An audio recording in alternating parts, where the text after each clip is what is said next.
Hello friends, स्वागत है आप सभी का हमारे यूट्यूब चैनल बिनर्स एजुकेशन पॉइंट पर। दोस्तों, आज हम चर्चा करेंगे मध्य प्रदेश में कृषि से संबंधित जो भी योजनाएं चलाई जा रही हैं उनके विषय में। दोस्तों, यह आपको 3 नंबर 5 नंबर के लिए अत्यंत महत्वपूर्ण है। साथ ही साथ यह 2019 की मुख्य परीक्षा के अंतर्गत 3 नंबर और 6 नंबर के लिए भी अत्यंत महत्वपूर्ण है। तो आप पूरे वीडियो को ध्यान से देखिए। साथ ही साथ आप 2019 की परीक्षा की अगर तैयारी कर रहे हैं, मुख्य परीक्षा की तैयारी, या 2020 की मुख्य परीक्षा की तैयारी कर रहे हैं, जो कि 2019 की मुख्य परीक्षा के 2-3 महीने के बाद ही हो जाएगी, तो आप हमारे नोट्स परचेज कर सकते हैं, जो कि दोनों ही मुख्य परीक्षाओं के लिए अत्यंत लाभकारी हैं। तो शीघ्र आप हमारे नोट्स परचेज कर लीजिए और अपनी सफलता को सुदृढ़ कीजिए, क्योंकि हमारे जो नोट्स हैं वह बहुत ही किफ़ायती दामों में आपको उपलब्ध कराए जा रहे हैं। साथ ही साथ उनकी भाषा अत्यंत ही स्पष्ट है और त्वरित याद होने वाली है। तो शीघ्र आप हमारे नोट्स परचेज कीजिए और अपनी सफलता को सुनिश्चित कीजिए। आज हम चर्चा करेंगे भावांतर भुगतान योजना के संबंध में। तो भावांतर भुगतान योजना जो है, भावांतर भुगतान योजना 2017 में प्रारंभ की गई थी।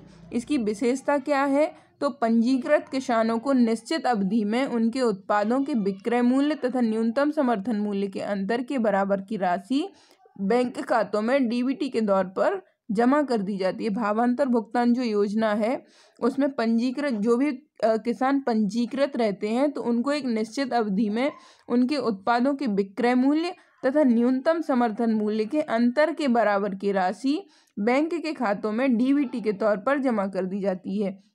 यहाँ आपको बता दें कि डीबीटी क्या होता है। तो इसका अर्थ होता है डायरेक्ट बेनिफिट ट्रांसफ़र। इसके अंतर्गत जो भी लाभार्थी रहते हैं उनके खातों में सीधे राशि का हस्तांतरण किया जाता है। तो इसे बोलते हैं डायरेक्ट बेनिफिट ट्रांसफ़र या प्रत्यक्ष लाभ हस्तांतरण की प्रक्रिया। प्रारंभ में 8 फसलों सोयाबीन, मूंगफली, तिल, मक्का, मूंग, उड़द, अरहर आदि इसमें शामिल थी। तो इस प्रकार से भावांतर भुगतान जो योजना है उसके विषय में हमने आपको यह जानकारी प्रदान की। इसके पश्चात है मध्य प्रदेश राज्य कृषक आयोग। तो मध्य प्रदेश राज्य कृषक आयोग की शुरुआत की गई थी 2006 में, अर्थात मध्य प्रदेश राज्य कृषक आयोग का गठन किया गया था वर्ष 2006 में। इसके प्रमुख कार्य क्या क्या हैं? तो यह आयोग किसानों के जीवन स्तर को बेहतर बनाने हेतु, इसके साथ साथ ही यह आयोग जो है वह कृषकों के जीवन स्तर को बेहतर बनाने हेतु एवं कृषि संबद्ध क्षेत्रों के विकास के लिए नीति, कार्यक्रम और उपायों की अनुशंसा करेगा। तो मध्य प्रदेश जो राज्य कृषक आयोग होगा उसका गठन है वह 2006 में किया गया था और इसका जो प्रमुख कार्य होगा, तो यह आयोग किसानों के जीवन स्तर को बेहतर बनाने के लिए कृषि एवं संबद्ध क्षेत्रों के विकास के लिए नीति, कार्यक्रम और उपायों की अनुशंसा करेगा। तो इस प्रकार से यह मध्य प्रदेश राज्य कृषि आयोग था। इसके पश्चात है मध्य प्रदेश के कृषि जलवायु क्षेत्रों का वर्णन कीजिए। तो इससे पहले दोस्तों आप देख सकते हैं कि हमारे नोट्स जो है वह किस प्रकार से बनाए गए हैं। बहुत ही सरल और सुगम भाषा में बनाए गए हैं, जो कि आपको त्वरित याद करने में, अत्यंत ही आसानी से याद करने में सहायता करेंगे। क्योंकि अब मुख्य परीक्षा को बहुत ही कम समय रह गया है, तो आपको सटीक पढ़ना चाहिए और जो कि हमारे नोट्स हैं उनमें बहुत ही सटीक तथ्य आपको दिए गए हैं। तो शीघ्र आप हमारे मुख्य परीक्षा के नोट्स परचेज कर लीजिए। मुख्य परीक्षा के नोट्स परचेज करने के लिए आपको डिस्क्रिप्शन बॉक्स में इंस्टा मोजो की लिंक दी गई होगी। आप वहां जाकर हमारे नोट्स चेकआउट कर सकते हैं और हमारे नोट्स परचेज कर सकते हैं। साथ ही साथ डिस्क्रिप्शन बॉक्स में आपको हमारा व्हाट्सएप नंबर दिया गया होगा, तो आप हमारे व्हाट्सएप नंबर के माध्यम से भी इंक्वायरी कर सकते हैं। और अगर आप हमारे नोट्स की डेमो पीडीएफ प्राप्त करना चाहते हैं, तो भी आप हमारे व्हाट्सएप नंबर के माध्यम से संपर्क करके हमसे डेमो पीडीएफ प्राप्त कर सकते हैं और देख सकते हैं कि हमारे नोट्स किस प्रकार से बनाए गए हैं।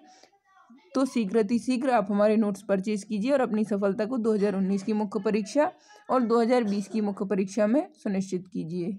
दोस्तों, यह बहुत ही दिक्कत का विषय होता है कि अगर मध्य प्रदेश की कृषि जलवायु क्षेत्र हैं वह 3 नंबर में पूछ लिए जाते हैं, तो हम उनको किस प्रकार से लिखेंगे। तो यहाँ आपको बताया गया है कि आपको 3 नंबर के प्रश्न किस प्रकार से लिखने हैं।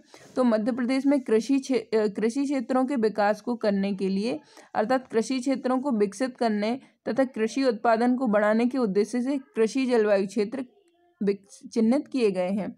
कृषि जलवायु क्षेत्र चिन्हित करने का प्रमुख उद्देश्य क्या है? तो कृषि क्षेत्रों को विकसित करना तथा कृषि उत्पादन में वृद्धि करना। इसके लिए मध्य प्रदेश द्वारा 11 जलवायु क्षेत्र कृषि जलवायु क्षेत्र चिन्हित किए गए। इनकी संख्या प्रमुख 11 है। उदाहरण के रूप में छत्तीसगढ़ मैदानी प्रक्षेत्र, नर्मदा घाटी प्रदेश, विंध्य पठारी प्रक्षेत्र, मध्य प्रदेश क्षेत्र इत्यादि जो है वह मध्य प्रदेश के कृषि जलवायु क्षेत्र के अंतर्गत शामिल किए गए हैं। इस प्रकार से 11 की संख्या में मध्य प्रदेश के कृषि जलवायु क्षेत्र नामांकित किए गए हैं। दोस्तों, अगर आप 2020 की प्रारंभिक परीक्षा जो कि 11 अप्रैल को होने वाली है या फिर 2021 की प्रारंभिक परीक्षा की तैयारी कर रहे हैं जो कि जुलाई, अगस्त या सितंबर में संभवतः होने की संभावनाएं हैं, तो उसके लिए आप हमारी प्रारंभिक परीक्षा की टेस्ट सीरीज ज्वाइन कर सकते हैं। हमारी प्रारंभिक परीक्षा की टेस्ट सीरीज के अंतर्गत आपको मात्र 500 रुपये में 50 FLTs उपलब्ध कराए जा रहे हैं, जिसके माध्यम से आपके 5000 MCQs कवर होंगे। और दोस्तों, जो प्रारंभिक परीक्षा है उसमें सफलता का मूल मंत्र यही होता है, आप जितने अधिक से अधिक वस्तुनिष्ठ प्रश्न सॉल्व करेंगे तो आप सफलता के उतने ही निकट पहुंचते जाएंगे। तो शीघ्र आप हमारी प्रारंभिक परीक्षा की टेस्ट सीरीज को ज्वाइन कीजिए और प्रारंभिक परीक्षा में अपनी सफलता सुनिश्चित कीजिए। इसके साथ साथ ही जिन लोगों को भी प्रारंभिक परीक्षा की बुक लिस्ट के संबंध में डाउट है कि वह प्रारंभिक परीक्षा के लिए कौन सी बुक परचेज करें, तो आप DSP आकांक्षा मैम का एक वीडियो डला हुआ है बुक लिस्ट से रिलेटेड, तो उसको भी आप देख सकते हैं। और जो भी बुक्स आपको अच्छी लगें तो आप उनको परचेज करके अपनी तैयारी सुनिश्चित कर सकते हैं। इसके पश्चात हमारा जो अगला 3 मार्कर है वह है मध्य प्रदेश के कृषि प्रदेश। तो कृषि विभाग द्वारा मध्य प्रदेश को 5 कृषि क्षेत्र में बांटा गया है। यह कौन कौन से हैं? तो इस प्रकार से आप इसमें प्रेजेंटेशन भी दे सकते हैं कि गेहूं ज्वार का कृषि प्रदेश, गेहूं कृषि प्रदेश, कपास ज्वार कृषि प्रदेश, धान कृषि प्रदेश और गेहूं धान का कृषि प्रदेश। तो इस प्रकार से मध्य प्रदेश की कृषि प्रदेशों को 5 भागों में बांटा गया है, जो है गेहूं ज्वार, गेहूं, कपास ज्वार, गेहूं धान और सिर्फ धान। तो इस प्रकार से यह 5 जो कृषि प्रदेश हैं वह मध्य प्रदेश के अंतर्गत आते हैं। अब हम चर्चा करते हैं हमारे अगले 3 मार्कर पर, जिस पर हम चर्चा करेंगे मध्य प्रदेश के प्रमुख राजवंश के संबंध में। तो जो मध्य प्रदेश के प्रमुख राजवंश हैं इनका वर्णन किया गया। यह जो है वह 2019 की मुख्य परीक्षा के लिए तो इम्पोर्टेंट है ही, साथ ही साथ यह 2020 की प्रारंभिक परीक्षा और मुख्य परीक्षा दोनों के लिए ही अत्यंत महत्वपूर्ण है।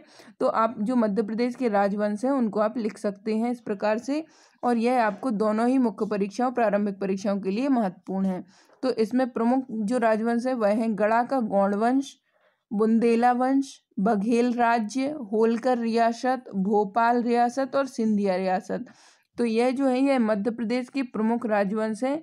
गढ़ का गौड़ वंश, बुंदेला वंश, बघेल राज्य, होलकर रियासत और भोपाल रियासत, यह जो है वह मध्य प्रदेश के प्रमुख राजवंश हैं। दोस्तों, अगर आप वीडियो की फ्री PDF प्राप्त करना चाहते हैं तो आप हमारे टेलीग्राम चैनल बिनर्स एजुकेशन पॉइंट को ज्वाइन कर सकते हैं। हमारे टेलीग्राम चैनल के माध्यम से आपको वीडियो की निःशुल्क PDF प्रदान की जाती है। साथ ही साथ अन्य महत्वपूर्ण कंटेंट भी आपको हमारे टेलीग्राम चैनल के माध्यम से प्रदान किए जाते हैं, जैसे कि प्रारंभिक परीक्षा और वनडे एग्जाम्स को दृष्टि में रखते हुए हमारे टेलीग्राम चैनल पर आपको क्विज का आयोजन किया जाता है, जिसके माध्यम से आप अपनी तैयारी का मूल्यांकन कर सकते हैं। इसके साथ साथ ही आपको अन्य महत्वपूर्ण फैक्ट भी उपलब्ध कराए जाते हैं कि जो कि रेलवे, NTPC, व्यापम आदि परीक्षाओं के लिए अत्यंत महत्वपूर्ण होते हैं। तो शीघ्र आप हमारे टेलीग्राम चैनल को भी ज्वाइन कर सकते हैं। इसके साथ साथ ही अगर आप फेसबुक या इंस्टा पर हैं तो आप हमें वहाँ भी फॉलो कर सकते हैं। वहाँ भी आपको हमारे चैनल के माध्यम से आप हमारे जो व्हाट्सएप ग्रुप हैं उनके माध्यम से आपको महत्वपूर्ण जानकारियाँ उपलब्ध करा दी जाती हैं। इसके साथ साथ ही दोस्तों, अगर आपको प्रारंभिक परीक्षा, मुख्य परीक्षा से संबंध में किसी भी विषय में कोई डाउट रहता है तो आप हमें कमेंट सेक्शन में बता सकते हैं। हमारा चैनल उसके लिए सदैव तत्पर है। आपको यथाशीघ्र जो भी आप पूछेंगे या जो भी आपको डाउट होगा तो यथाशीघ्र हम आपको उसका कंटेंट उपलब्ध कराने के लिए सदैव तत्पर हैं। तो शीघ्र आप हमारे नोट्स परचेज कीजिए। हमारे नोट्स परचेज करने के लिए आपको डिस्क्रिप्शन बॉक्स में लिंक दी गई है। इंस्टा मोजो की लिंक पर जाकर आप हमारे नोट्स परचेज कर लीजिए। और दोस्तों, जब भी आप इंस्टा मोजो की लिंक से हमारे नोट्स परचेज करते हैं तो कृपया कर अपना व्हाट्सएप नंबर जरूर इनपुट करें। उससे आपको हमारे व्हाट्सएप नंबर पर व्हाट्सएप ग्रुप में जोड़ लिया जाएगा और जो भी मुख्य परीक्षा से संबंधित महत्वपूर्ण कंटेंट होगा तो वह आपको हमारे व्हाट्सएप ग्रुप के माध्यम से उपलब्ध करा दिया जाएगा। धन्यवाद दोस्तों, मिलते हैं अगले वीडियो में कुछ महत्वपूर्ण जानकारियों के साथ या फिर कुछ महत्वपूर्ण थ्री मार्कर के साथ। अगर आप लोग कुछ सुझाव देंगे, हमें कुछ सब्जेक्ट बता देंगे तो उस विषय के साथ भी हम उपलब्ध हो सकते हैं। धन्यवाद दोस्तों, मिलते हैं अगले वीडियो में।